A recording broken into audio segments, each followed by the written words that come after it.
Doctor Suresh कुमारी channel पर आपका स्वागत है। आज की जेके डायरी हम शुरू करते हैं। तो देखिए आज की जेके डायरी में क्या कुछ नया है। तो सबसे पहले मैं आपको बता दूं कि आपको इन क्वेश्चंस की पीडीएफ चाहिए तो आप मेरे टेलीग्राम को ज्वाइन कर लीजिएगा। वहां से आपको सारे क्वेश्चन मिल जाएंगे। चलिए आज हम शुरू करते हैं। प्रश्न 1 है आपका, भारत में चुनाव लड़ने के लिए कितनी शैक्षिक योग्यता तय की गई है। तो ये बताना है क्या संविधान में तय है या किसी कानून के द्वारा बनाई गई है या फिर क्या है, आपके दिमाग में क्या चल रहा है तो बताइएगा। देखिए सही उत्तर है कि भारत में चुनाव लड़ने के लिए कोई भी शिक्षा के संबंधित योग्यता निश्चित नहीं की गई है।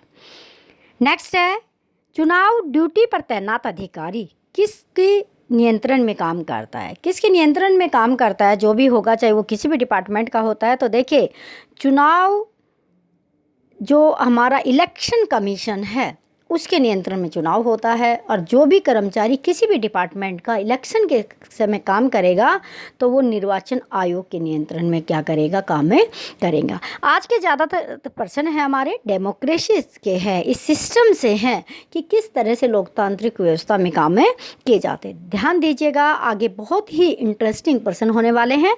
नेक्स्ट देखिएगा, चुनाव में उम्मीदवारों को टिकट कौन देता है। चुनाव होते हैं तो उन उम्मीदवारों को टिकट कौन देता है। तो देखिए राजनीतिक दल देते हैं, क्योंकि भारत में देखिए बहुदलीय व्यवस्था है। एक व्यक्ति निर्दलीय बहुत कम चुनाव लड़ते हैं, ज़्यादातर व्यक्ति किसी ना किसी पार्टी के सिद्धांतों के साथ बंधे होते हैं। तो उनके राजनीतिक दल होते हैं वो उनको टिकट वितरित करते हैं। नेक्स्ट प्रश्न देखिए, राजनीतिक दलों को चुनाव चिन्ह कौन देता है। देखिए भारत के अंदर बहुत से लोग अशिक्षित होते हैं, वो नाम नहीं पढ़ सकते, तो वो चुनाव चिन्ह को देख कर क्या कर देते हैं, मतदान कर देते हैं। और हर एक दल की अपनी पहचान होती है, इसलिए प्रत्येक दल का क्या होता है, चुनाव चिन्ह होता है। अब ये चुनाव चिन्ह मर्जी से नहीं तय किया जाता, तो ये जो राजनीतिक दलों का एक जो प्रतीक होता है, चुनाव चिन्ह होता है, वो निर्वाचन आयोग देता है। नेक्स्ट प्रश्न पे नजर डालिएगा, सन 1977 के चुनाव में लोकतंत्र बचाओ का नारा किस पार्टी ने दिया था। तो 1977 में लोकतंत्र बचाओ का नारा जनता पार्टी ने दिया था। ये नारा दिया, उसका बेस था कि जो आपातकाल की स्थिति इंदिरा गांधी ने लगाई थी 1975 में, उसी में लोकतंत्र की हत्या जो कर दी गई थी उसी के एवज में ये नारा दिया गया था। नेक्स्ट प्रश्न देखिएगा, लोकसभा और विधानसभा उम्मीदवार बनने के लिए न्यूनतम आयु संविधान में कितनी निश्चित की गई है। तो देखिए 25 वर्ष। एमएलए और एमपीज बनने के लिए जो मिनिमम एज होती है वो कितनी होनी चाहिए, 25 वर्ष। नेक्स्ट प्रश्न देखिएगा, गरीबी हटाओ का नारा किस दल ने दिया था। ये कांग्रेस पार्टी ने दिया था। मतदाता सूची में नाम दर्ज करवाने के लिए न्यूनतम आयु कितनी होनी चाहिए। सही उत्तर है 18 वर्ष, क्योंकि भारत में जो व्यक्ति 18 वर्ष का हो जाता है वो मतदान करने के योग्य माना जाता है, वैश्विक माना जाता है, और सार्वभौमिक वैश्विक मताधिकार के आधार पर जो व्यक्ति 18 वर्ष का हो गया वो निर्वाचन आयोग की जो मतदाता सूची होती है उसमें अपना नाम दर्ज करवा सकता है।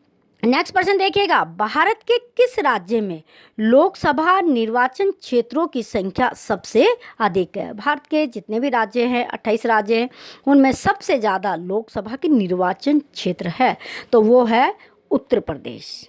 उत्तर प्रदेश जनसंख्या के आधार पर बड़ा है, जनसंख्या के एवज में ये क्षेत्र निर्धारित किए जाते हैं। वैसे क्षेत्रफल के आधार पर राजस्थान है, तो सबसे ज़्यादा निर्वाचन क्षेत्र है वो हमारे कहाँ पे है, उत्तर प्रदेश में।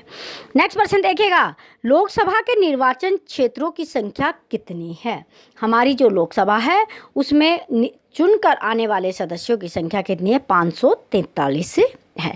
नेक्स्ट प्रश्न देखिएगा, लोकसभा में अनुसूचित जनजाति वर्ग के लिए कितनी सीटें आरक्षित की गई है। सही उत्तर है 47, यानी कि 47 सीटें आरक्षित की गई है। नेक्स्ट प्रश्न इसी की तुलना का, लोकसभा में अनुसूचित जाति के लिए कितनी सीटें आरक्षित की गई है। 84 सीटें आरक्षित की गई है। और भी बहुत सारे महत्वपूर्ण प्रश्न हैं, आगे अभी रिपीट होंगे, तो आप वीडियो को एंड तक पूरा देखिएगा।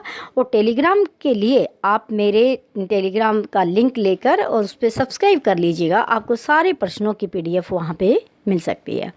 नेक्स्ट प्रश्न देखिएगा, विधानसभा के निर्वाचित सदस्यों को क्या कहते हैं? विधायक कहा जाता है। वैसे MLA बोलते हैं, लेकिन विधायक भी कहते हैं। हरियाणा विधानसभा में सदस्यों की संख्या कितनी है? तो देखिए 90 है, क्योंकि हरियाणा विधानसभा 90 सदस्यों की क्या है? विधानसभा है। और बहुमत प्राप्त करने के लिए कितने सदस्य होने चाहिए? 46 सदस्य होने चाहिए। भारत में लोकसभा व राज्य विधानसभाओं के चुनाव कितने वर्ष के बाद आयोजित किए जाते हैं? तो देखिए संविधान में अंकित है 5 वर्ष के बाद चुनाव होना अनिवार्य है। हमारे देश में कौन सी शासन प्रणाली है? हमारे देश में लोकतांत्रिक शासन प्रणाली है। नेक्स्ट प्रश्न, चुनावी प्रक्रिया का संचालन कौन करता है? चुनावी प्रक्रिया का संचालन भारत का चुनाव आयोग करता है। ये एक संवैधानिक संस्था होती है, निष्पक्ष रूप से काम करती है। अमेरिका में अल्पसंख्यक कौन कौन है? भारत में तो हम देखिए धर्म के आधार पर पारसी धर्म भी अल्पसंख्यक है, सिख भी अल्पसंख्यक है, मुसलमान भी अल्पसंख्यक है, बहुत सारे अल्पसंख्यक जाति धर्म भाषा के आधार पर। लेकिन अमेरिका में अश्वेत और हिस्पैनिक ये 2 क्या है? अल्पसंख्यक है। नेक्स्ट देखिएगा, भारत का पहला संविधान मोतीलाल नेहरू और कांग्रेस के 8 अन्य सदस्यों ने कब तैयार किया था? देखिए 1928 में तैयार किया था। संविधान सभा में कौन महिला सदस्य रही? भारत की संविधान सभा में सभी को प्रतिनिधित्व दिया गया था, तो जिसमें देखिए कौन कौन सी महिलाएं थी जो संविधान सभा की सदस्य रही जब संविधान बनाया जा रहा था? तो जैसे सरोजिनी नायडू और विजय लक्ष्मी पंडित, ये 2 महिलाएं संविधान सभा की सदस्य रही। नेक्स्ट प्रश्न देखिएगा, यंग इंडिया के लेखक कौन है? सही उत्तर है महात्मा गांधी। नेक्स्ट प्रश्न, दक्षिण अफ्रीका कब से कब तक रंग भेद की नीति से ग्रस्त रहा? सही उत्तर है 1948 से लेकर 1999 तक दक्षिणी अफ्रीका के लोगों ने इस अत्याचार को सहन किया। इतने लंबे समय तक इस भेदभाव के शिकार रहे। नेक्स्ट प्रश्न, नेल्सन मंडेला कितने वर्ष तक जेल में रहे? सही उत्तर है 28 वर्ष तक। देखिए दक्षिण अफ्रीका में लोकतंत्र स्थापित करवाने के लिए नेल्सन मंडेला ने पहल की और 28 वर्ष तक क्या रहे? जेल में रहे।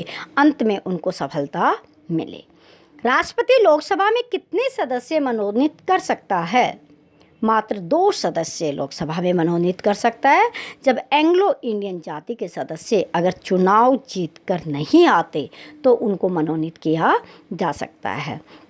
नेक्स्ट प्रश्न है, संसद का कौन सा सदन कभी भंग नहीं होता? संसद को भंग किया जा सकता है, राष्ट्रपति को प्रधानमंत्री अनुमोदन करे तो भंग किया जा सकता है, लेकिन कौन सा सदन है भंग नहीं किया जा सकता? तो राज्यसभा को कभी भंग नहीं किया जा सकता। ये एक स्थायी सदन है, इसको कभी भंग नहीं किया जा सकता। आज की जीके डायरी में इतना ही है। आपको वीडियो पसंद है तो आप इसको लाइक कीजिएगा, नहीं पसंद है तो आप इसको डिसलाइक कीजिएगा और वीडियो को शेयर कीजिएगा। चैनल पर नए हैं तो सब्सक्राइब कीजिएगा। Thanks for watching.